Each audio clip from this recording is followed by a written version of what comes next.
Makibalita nga ho tayo dyan sa Eastern Visayas Region 8, lalo-talo na ho sa lalawigan o sa lalawigan po ng Samar. Dahil nga po dun sa epekto ho ng paglilimita ng mga daraan sa San Juanico Bridge na kinakitaan po ng problema dahil mukhang nagiging marupok ng ang pundasyon nung ilang bahagi po ng kauna-una ang pinakamahabang tulay sa bansa na tinalunan ni Dante Barona. Oh, kita mo yan? Hari ng stunts, king of stunts. Ito, kumustahin natin dahil sa pinakauling balita po mga kapuso, yung sentro ho ng Eastern Visayas, yung Leyte, lalo na yung Tacloban, alam natin, hindi ganong apektado po nung daloy ng ekonomiya, ng mga produkto, pero yung pong itatawid mo ng San Juanico Bridge patungo ng Samar, doon po medyo may konting suliranin na ho ilan sa ating mga kababayan. Kung meron man, malalaman na natin. Nasa ating linya po ang gobernador ng Eastern Samar, si Governor Ben Evardone.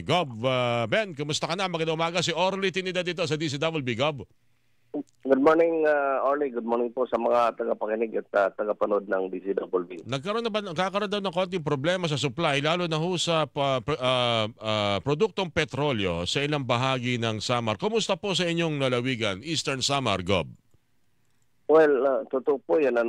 Apektado talaga yung supply ng langis dito sa amin. Hindi lang yan, hindi lang langis, pati yung ibang produkto. Lalo-lalo na sa presyo. Lalo-lalo na sa presyo. Although, base sa monitoring ng DTI kamakailan, a few days ago, normal pa yung sa kanilang monitoring daw yung prices. Wala pang nag-jack up kasi yung inuubos na stock, yung mga old stock na na-delivered nung bago pa magsara yung San Juanico Bridge.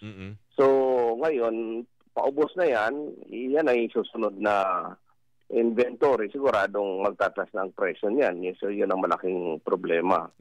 Pero sa mga construction supplies, ngayon, apektado na, mahal na talaga yung bakal, semento.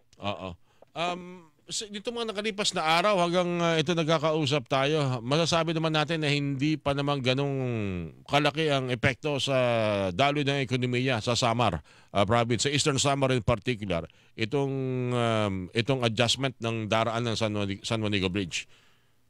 Well, apektado na rin kasi nung nakalang araw, wala nang mga langis eh. Wala nang kahit na yung Kapitolyo, yung dipo namin, naubusan kami ng langis. No? So, lalo na yung mga private na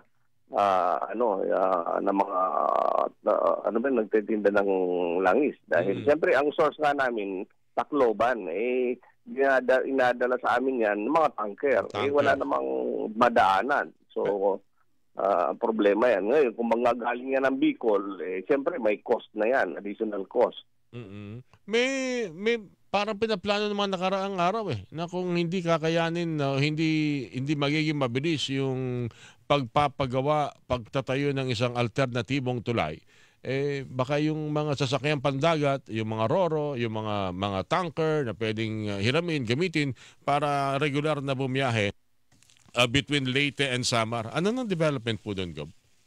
Well, mayroon ang bumibiyahe ngayon, Orly, no? Yung bumibiyahe mula Tacloban, papuntang Catbalogan at saka papuntang Calbayog Ports. Okay. Ang problema sa amin, sa Eastern Samar in particular, ang layo sa amin ng Calbayog, mga 7 to 8 hours. At saka yung Catbalogan, mga 4 to 5 hours. Depende kung saan ang point of entry or pupuntahan sa Eastern Samar, no? So, yun, additional cost din talaga yan. Kasi, siyempre nga, kung galing sa Tacloban yung goods, no, isasakay mo sa Roro, sa LCT. Magbabayad kasi stevedoring nung nagkakarga, di ba? Tapos sa Roro, magbabayad ka rin. Pag diskarga, magbabayad ka na naman sa distributoring. Tapos haul ka na naman mula Catbalogan o kay Calbayog papunta sa amin. So, patong-patong ang cost niyan. So, halimbawa, kung ang simento mo 100 pesos per bag, baka maging 150 na yan or 200. So, dahil nga sa handling ng transportation cost. So, yun ang malaking problema. Kaya nga ang pinapanukala po namin, kung pwede, magdiretso na yung Roro sa Eastern Samar. Total, may mga port naman kami sa Borongan at saka sa Giwan. No? Or kung wala man, yung malapit-lapit na port sa Western Samar na malapit sa Eastern Samar. Pero kung maaari, sana, ang panukala ko, Orly, magpumasok na yung national government. Paano? I-subsidize yung mga cost ng transportation ng mga goods kasi para hindi tumaas. Kasi halimbawa, gatas. Bibili ka ng gatas sa Tacloban, mamimili yung trader, no? Yung mayroong halimbawa grocery sa Eastern Samar. Gatas, siyempre isasakay mo sa Roro, isasakay mo sa mga global distributoring. Ganun pa rin kahit direkta sa Eastern Samar, no? May additional cost So itong additional cost, ipapatong siyempre nitong negosyante sa presyo niya ng bilihin. Halimbawa, ano yan, patatas or kamatis, etc., agricultural products. Ganon. So dapat, ang suggestion ko, pare Orly, i-subsidize ng national government. O sige, ikargagan niyo dyan sa Roro na yan, sagot ng national government ang bayad niyan, hindi yung magbabayad ang trader. Okay, so yung para yung hindi mga mataas yung presyo. Ben, yung mga unang ulat natutulungan at may mga narinig pa ako, mga family packs, mga kung paano matutulungan yung mga empleyado maapektuhan, mawawalan ng trabaho, yung mga araw-araw kumikita. Mukhang mas magandang pagtuunan ng pansin yung binabanggit ninyo. Yung siguraduhin na maihahatid yung mga produkto, yung mga pangangailangan papuntang Samar na hindi magiging mahal ang presyo dahil madadagdagan yung transportation cost. Correct. Yan ang pinakamagandang solusyon dyan. Kasi matagal pa ito. Minimum nito 2 years ang pag-repair. Kung may pera, kasi 6 billion ang kailangan nila, sabi ng DPWH. Nako po. Kasi nga, ang nangyari, sabi niya, kasi sinita ko sila dyan Sabi ko, ba't nagkagano na, biglaan nyo na lang sinarayan? Sabi nila, hingi ng malaking amount para sa rehabilitation nitong repair nitong San Juanico Bridge. Hindi naman kami binibigyan. Binibigay sa amin 5 million, 10 million. Parang sipon yan na naging pneumonia na diba? Parang ganun. Meaning binibigay, dinadaan through Congress ang budget, tama ba? O national government? Dumadaan naman sa Congress talaga lahat ng budget Pero yung release yata or allocation, paunti-unti.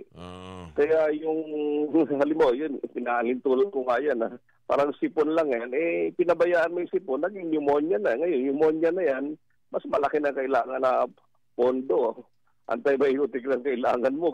Yan ang analogy ko dyan Meron na kayo nakausap, Gob, sa national government, kaugnay nung inyong suggestion para hindi maapektuhan yung mga produktong pinapasok ng Samar? Well, kinausap ko na yung DTI, kinausap ko na yung PPA, kinausap ko na yung Marina, kinausap ko na rin DPWH, pati yung OCD at saka yung DA na ganon. Pero siyempre, kailangan niya ang national intervention. Kung maaari nga, ang mahal natin Pangulo, siya talagang umano dyan, yung mag-hands-on dyan dahil malaking problema sa amin yan. Malaking problema sa at saka matagal na gagawin yan. Kung gagawa tayong bagong tulay, welcome development din po sa amin yan. Kaya lang, mas matagal yan. Easily, 5 years yan. So, diba? Feasibility study pa lang, 1 year yan, 2 years. Okay. Panghuli na lang siguro, Gob. Ano yung pinakahuling tawag na na-receive mo ngayon tungkol sa problema ng supply sa Eastern Samar? Para at least may idea tayo na kinakailangan talagang tugunan ng mabilisan po ito. Ang kinakambahan namin ngayon dahil paubos na yung old stocks ng consumer products, yan yung darating na mga bago, siguradong magtataas ang presyo niyan kung hindi maagapan ng intervention ng national government. Pangalawa, yung sa langis, pahirapan talaga yan dahil nga late ang nanggagaling siyempre, yung tanker, isasakay mo sa Roro. Siyempre, magbabayad na naman yung ng tanker doon sa Roro. Additional cost sa mga sa bilihin yan, sa nagdadala, sa trader. No. So yun talaga, parang hindi maiwasan na tumaas ang presyo ng mga bilihin dito sa amin. Na siyempre, patong-patong yan. So yun ang malaking problema. Talagang ako po, Nordy, nakilalawagan talaga sa national government na tingnan mabuti ito, hindi gawing parang business as usual lang to na ordinary repair kasi may implications sa ekonomiya namin sa mga kabuhayan ng tao. Okay. Gob, yan yun. Ipa-follow up natin yan para na rin sa mga, ako mismo nakakatanggap ng tawag na parang wag naman sana mangyari pero paunti na rin ng paunti yata ang supply ng bigas sa inyong lugar. Anyway, Gob, maraming salamat sa mga impormasyon na yan at good luck po, sir. Salamat Orly, mabuhay ka. Mabuhay ang DCWB. Salamat po. Good morning. Eastern Samar Governor Ben Nibardone, mga kapuso niyo po napakinggan. Hilingan, walang pinoprotektahan.